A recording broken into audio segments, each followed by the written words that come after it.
Good morning sir. Good morning. ఇక్కడ పరిస్థితుల్ని వాతావరణాన్ని పరిచయం చేసుకుందామని వచ్చాను. Please come sir, I will accompany you. ఏమిటి పరమేశ్వరరావు, జ్వరం వచ్చి ఎండలో పడుకున్నావేమిటి? అమ్మా, నీకు జ్వరం పూర్తిగా తగ్గిపోయిందయ్యా. తగ్గిపోయిందనని అన్నం తెచ్చుకు తినేవు. నిన్నట్లానే పాలు రొట్టి తెచ్చుకు తిను. పో లోపల పో.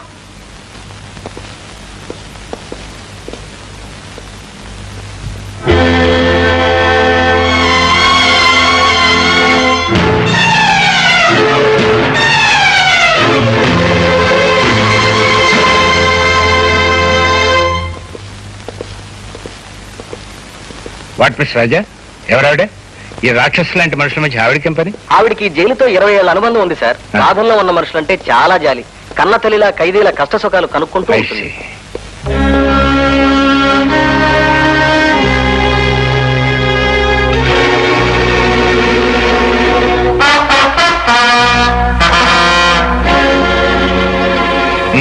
అతను భీమరాజుని నొటోరియస్ క్రిమినల్ సార్. పేరు విన్నాను. ఇతనే కదూ పెద్ద పెద్ద పాలిటీషియన్స్ తో సంబంధం ఉన్న దాదా? Yes sir. రాజకీయపరమైన హత్యలకు, గూడు పుటానీలకు వీడికి వేలు లక్షలు సొమ్మిచ్చి ఎంతో మంది ఉపయోగించుకుంటారు సార్. జాలి, దయ, దాక్షిణ్యం ఏమాత్రం లేని కర్కోటకుడు సార్ వీడు. వీడు ఇక్కడ ఉండటం మూలంగా పాపం ఎంతమంది రాజకీయ నాయకులు ఇబ్బంది పడుతున్నారో. చక్కటి సార్, ఇవాళ మన కార్యక్రమాలు ఏంటి? బుక్కుతి ముందు మీకోసం శ్మశానంలో పీనుగుల్లా కాసు కూర్చున్న నలుగురిని కలుసుని పలకరించడం. ఆ తర్వాత మధ్యాహ్నం లంచగొండి మంత్రి గారింటో లంచి. సాయంత్రం 4 గంటలకి కత్తెర పని. కత్తిరి పని? అదేనండి కత్తెర పని. కత్తిరి పని నేసేయటం ఏంటయ్యా? నేనేమన్నా మంగళం అనుకున్నావా, లేకపోతే జేబులు కత్తిరించడం అనుకున్నావా? అదేం కాదండి, రిబ్బన్ కత్తిరింపు. హనుమాన్ జంక్షన్ లో బార్ ఓపెనింగ్. మరి అలా చెప్పాడు వచ్చు కదటయ్యా. అసహ్యంగా కత్తిరి పని అంత పెట్టి తర్వాత సాయంత్రం 6 గంటలకి తాపీ పని. అదేనండి అనాథ శరణాలయం పునాది రాయి మీద ఇంత సిమెంట్ కొట్టడం. ఇదిగో నలుగురు ఉండగా కత్తిరి పని తాపీ పని కదయ్యా, బాగోదు. అలాగే పద పద. అలాగే.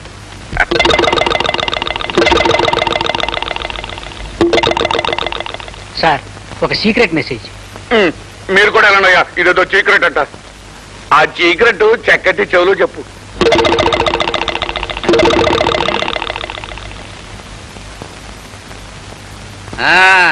అయ్యా, మనం జైల్లో మనం జైలేటి పొరపాటు జైలు సూపరింటెండెంట్ గా వేయించిన జగన్నాథం గారి దగ్గర నుంచి మెసేజ్. ఏటాడు తోపతింటూ ఆ దేవరాజు గారిని జైలు నుంచి బయటకు పంపి ఏర్పాటు చేశాట. ఆయన ఆఫీసర్ గా ఛార్జీ తీసుకున్నారట. ఆ భీమరాజు గారిని చూశారట. త్వరలోనే తప్పించే పథకం వేస్తారట. ఆ సూపరింటెండెంట్ గారు తొందరలోనే పథకం వేసి ఆ భీమరాజు గారిని జైల్లోంచి బయటకు పంపేయాలా? ఈడు బయటకు వచ్చి బలంగా ఉన్న మన యశపతి నాయకుడిని చంపేయాలా? అప్పుడు చూడు చక్కటి, ఇక మనం ఎలక్షన్లో సునాయాసంగా గెలిచినట్టే. రాత్రి కోడి కూరతో పాటు ఒక క్వార్టర్ బాటిల్ కూడా కొట్టుకొచ్చాయి. చొక్క పెడితే ముక్క మరింత రుచిగా ఉంటుంది. అలాగే గురు.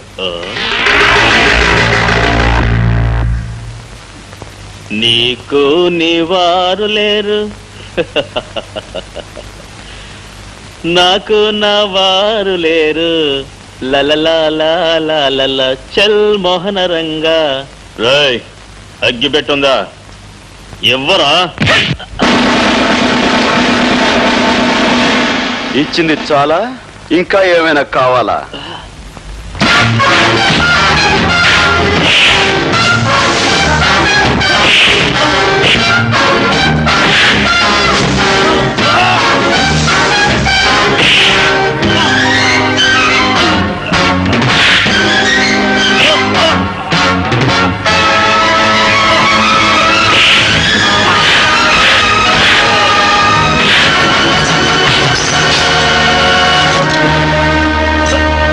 బయట ప్రపంచంలో నువ్వు పెద్ద పులివి కావచ్చు, సింహానివి కావచ్చు, కానీ ఇక్కడ మాత్రం నువ్వు ఒక కుక్కవి.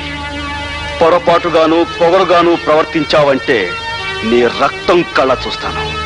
జాగ్రత్త. జాగ్రత్తగా ఉండవలసింది వాళ్ళు కాదు మిస్టర్ గోపి, బాధ్యత గల ఆఫీసర్లమైన మనం. అధికారం అవకాశం చేతిలో ఉన్నాయి కదా అని ఒళ్ళుపై తెలియని కోపంతో ఖైదీలను కొట్టి గాయపరచడం చాలా పొరపాటు. అతను పొగరుగాను పొరపాటుగాను ప్రవర్తిస్తే నోరు మూసుకుని కూర్చోమంటారా? రూల్స్ ప్రకారం పై అధికారులకు రిపోర్ట్ ఇవ్వాలి. సార్, మీ తల్లిని గాని మీ చెల్లిని గాని ఎవరైనా మీ కళ్ళ ముందే అవమానపరిస్తే ఆగి రూల్స్ ప్రకారం కంప్లైంట్ ఇస్తారా, లేక అక్కడికక్కడే అతనికి బుద్ధి చెప్తారా? ఏమిటి నువ్వు అనేది? అవును సార్, తల్లిని చెల్లిని ఎవరో పరాయివాడు మాట అంటే నోరు మూసుకుని ఊరుకునేవాడు పౌరుషం ఉన్న మగాడు కాదు. అంటే ఆ శారదమ్మ మా అమ్మ. నేను నీకు అమ్మని గనక నువ్వు నన్ను గౌరవంగా అభిమానంగా చూస్తున్నావని అందరూ అలాగే చూడాలని ఎక్కడుందిరా? అదే మాటమ్మా, నువ్వు నన్ను ఎలా చూసుకుంటున్నావో ఆ జైల్లో ఉన్న ప్రతి దొంగ విధవని అలాగే చూసుకుంటున్నావు కదా. అయినా వాళ్ళకి మంచి మర్యాద. ఇదిగో నువ్వు అసలు ఏం పని చేయకు, అరబెట్టు. అవును, ఏం చెప్తున్నాను? ఎప్పుడో నా చిన్నప్పుడు ఏదో పని చేసావంటే అర్థం ఉంది. ఇప్పుడు నేను ఇంత పెద్ద ఆఫీసర్ అయ్యాను కదా, ఇప్పుడు కూడా ఆ జైల్లో ఉన్న దొంగ విధవల గురించి నీకు అలవాటు లేని పని ఎందుకురా? అలవాటు లేని పనులట. ఎన్ని గొప్ప గొప్ప పనులు చేస్తున్నాను. ఏమిట్రా నువ్వు చేస్తున్న గొప్ప గొప్ప పనులు? అక్కడ నేను ఒక మాటన వాడి బూజు దులిపిస్తానా? ఇదిగో ఇక్కడ ఇంటి బూజు దులుపుతాను. ఇంత చేసినా ఒక్క ముద్దు, నుదురు మీద ఒక్క ముద్దు ఇచ్చి, ఒరే గోపి ఇవాళ గ్రేట్ రా అంటే ఈ అల్పజీవి ఎంత సంతోషిస్తుంది. అబ్బే అదేమీ లేదు. పోమా, అసలు ఇండియాలో ఉన్న తల్లులందరూ ఇంతే. చేసిన పని గుర్తింపు ఉండదు కదా.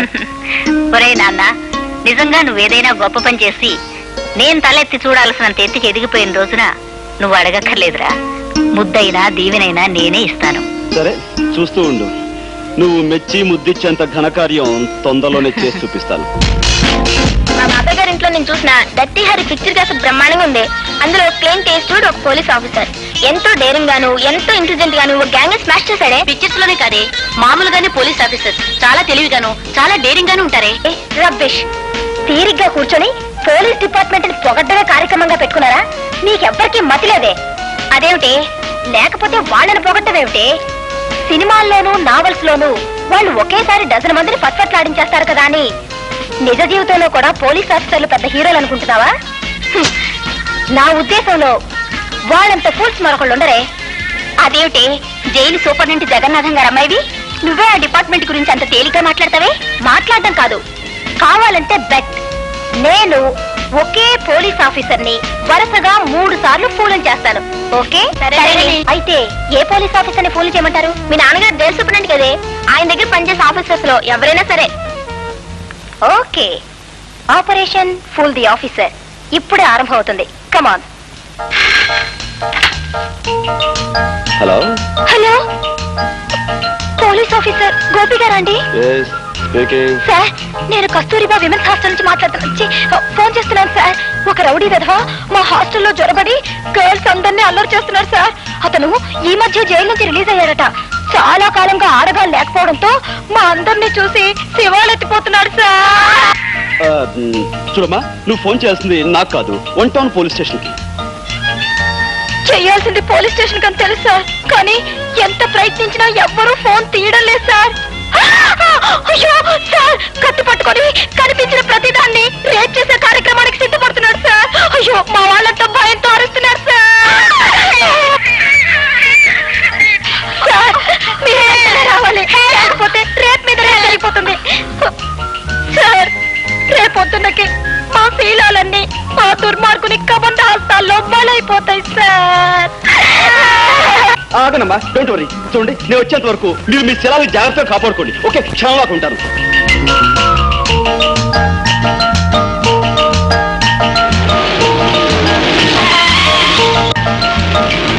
సార్, మీరేనా police officer? yes, I'm officer Gopi. అమ్మయ్యా. Where is that bloody rapist? అదిగో అటువైపు పరిగెత్తాడు. రేయ్! ఏమ్మా, వాడి వల్ల మీకేమీ ప్రమాదం జరగలేదు కదా? మా ఫ్రెండ్ లత్తో అదే దీంతో వాడు ప్రోగ్రాం ప్రారంభించబోయాడు. అందరం కలిసి అరిచేసరికి అదిగో ఆ కనిపించే వార్డెన్ గారు కొంపలోకి దూరాడు. కొంపదీసి ఆవునేమైనా చేస్తారేమో. సార్ సార్, ఎస్, తలుపు కొట్టకండి. వాడి కార్యక్రమం డిస్టర్బ్ అయిందనే కోపంతో ఆవిడ్ని పొడి చేస్తాడేమో. సార్, వాడిలాగా గొట్టం పుచ్చుకొని పాకి చప్పుడు కాకుండా పై కిటికీలోంచి దిగడం మంచిది. గొట్టం నేను. సార్ ప్లీజ్, మా వార్డెన్ గారి ప్రాణాలు కాపాడండి. All right.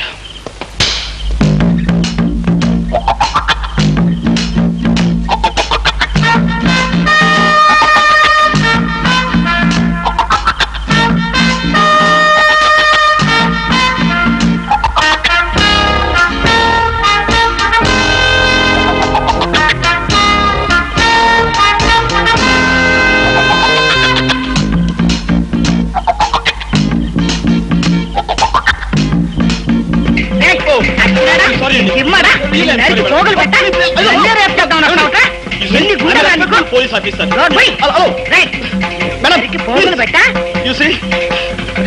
దొంగ వెధవా ఇప్పుడు కాదా 20 సంవత్సరాలకు ముందు వచ్చింది నిన్ను ఒక ఆట ఆడించుండేదండ్రా నేను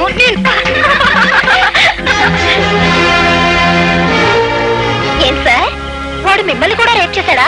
షటప్. నా డ్యూటీ కాకపోయినా ఏదో ఆడపిల్లలు ప్రమాదంలో ఉన్నారని ఫోన్ చేస్తే వెంటనే వచ్చాను. చూసి ఒక పోలీస్ ఆఫీసర్తో ఈ విధంగా వేళకోళం ఆడటం మంచిది కాదు. It's very bad on your part.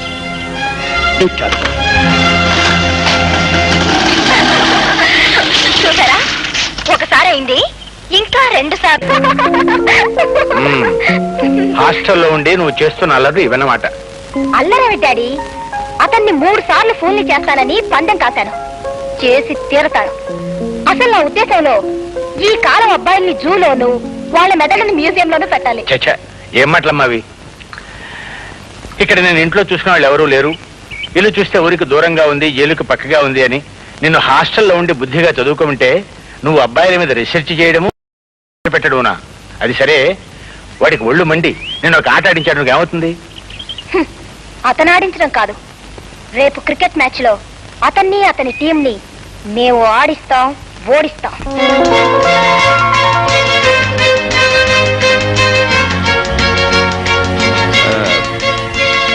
Tile.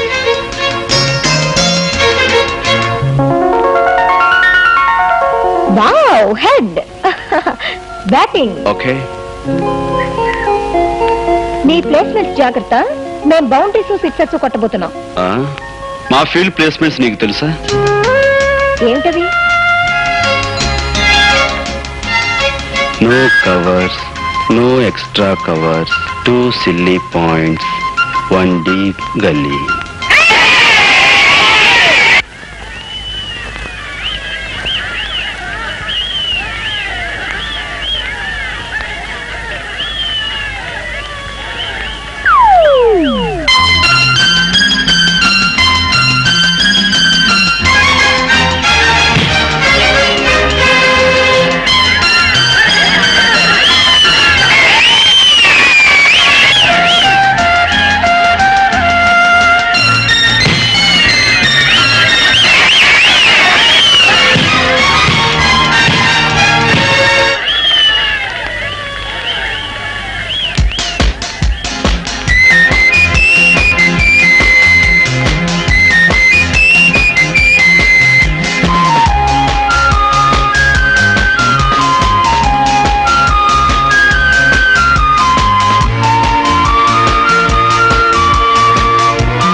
Hello, second time.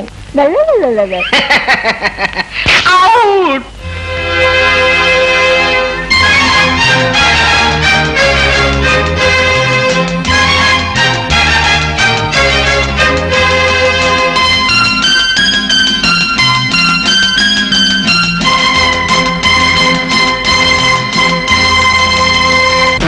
My dear officers, ఏ మనిషి పేరు చెబితే పసిపిల్లలు పాలు తాగటం మానేస్తారో, ఏ మనిషి పేరు వినబడితే వ్యాపారస్తులు తమ ఎనపెట్టెలు కూడా విడిచి పారిపోతారో ఆ గండ్రగొడ్డలి మన జైలుకు వస్తున్నాడు. అతను 23 హత్యలు చేశాడు. అతి దారుణంగా తలలు నరికి వీధి గుమ్మాలకు వేలాడగట్టాడు. అడవిలో జంతువును వేటాడినట్టుగా వేటాడి పోలీసులు అతన్ని పట్టుకున్నారు. ఉరిశిక్ష పడింది. ప్రెసిడెంట్ దగ్గర నుంచి కన్ఫర్మేషన్ వచ్చే వరకు అతను ఈ జైల్లోనే ఉంటాడు. సార్, అంతమంది మనుషుల ప్రాణాలు తీసిన ఆ నరరూప రాక్షసుని ఉరి తీయడానికి కూడా ఇంకా ఫార్మాలిటీస్ ఏమిటి సార్? న్యాయానికి చట్టానికి చాలా తేడా ఉంది mister Gopi. You can't neglect the formalities. చూడండి, అతను తప్పించుకోకుండా చూడవలసిన బాధ్యత మనపై ఉంది. అతి ప్రమాదకరమైన ఆ మనిషిని చాలా కట్టుదిట్టాలతో మనం కాపలా కాయాలి. ఏమాత్రం పొరపాటు జరిగినా, అశ్రద్ధ జరిగినా ఇంతకాలం మన జైలుకున్న పరువు ప్రతిష్టలన్నీ మంట కలిసిపోతాయి. ఓకే?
ఏమిటా చూపు?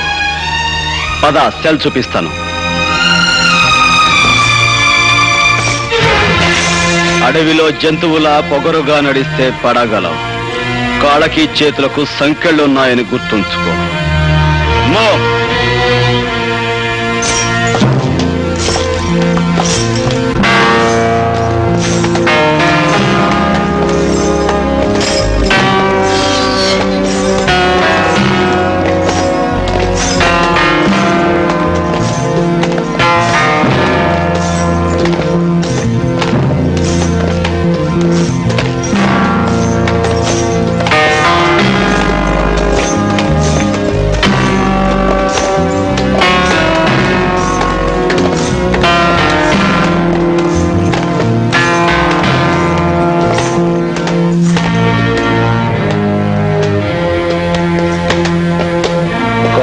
సంకెళ్ళు లేని వాళ్ళు కూడా ఇలా మెల్లమెల్లగా నడుస్తూ వెనకబడితే దేశం ఇదిగో ఇలా చెరసాల్లోకి చీకట్లోకి వెళ్ళిపోతుంది.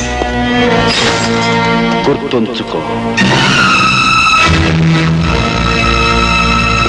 52. Yes sir.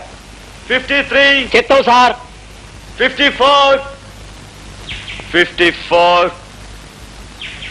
54. 54.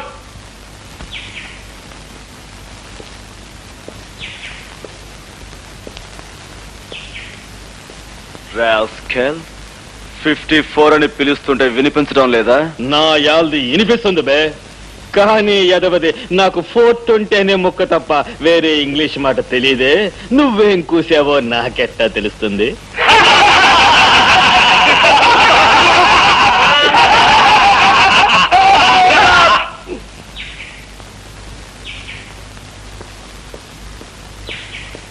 Full of an ass.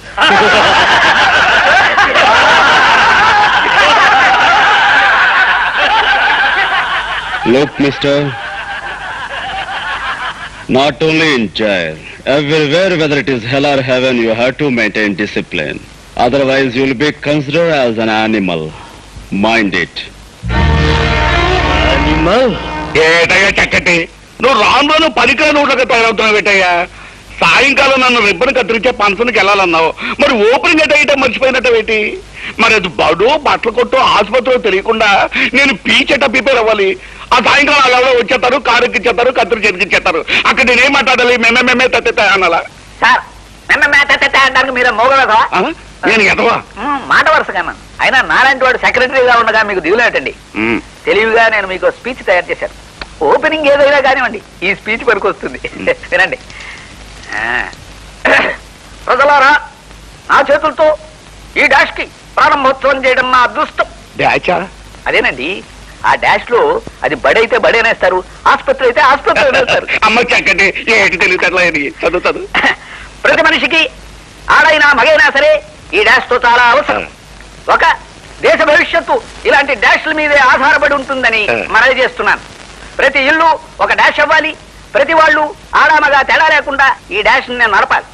ఒక రకంగా చెప్పాలంటే, నేను రాజకీయాల్లోకి రాకపోయి ఉంటే ఇలాంటి డాషుల్ని నడుపుకుంటూనే జీవితం గడిపేవాడినని మరోసారి మనవి చేసుకుంటున్నాను. బాగుందయ్యా, చాలా బాగుంది. సార్ ఇవాళ ఓపెనింగ్ సెరమనీ ప్రోగ్రామ్ తాలూకు కార్డు దొరికింది సార్. చూసారా, ఇప్పుడు అది ఏదైతే అది ఈ డాషుల్లో పెట్టి స్పీచ్ ఇచ్చేశారనుకోండి, చప్పట్లు చప్పట్లు.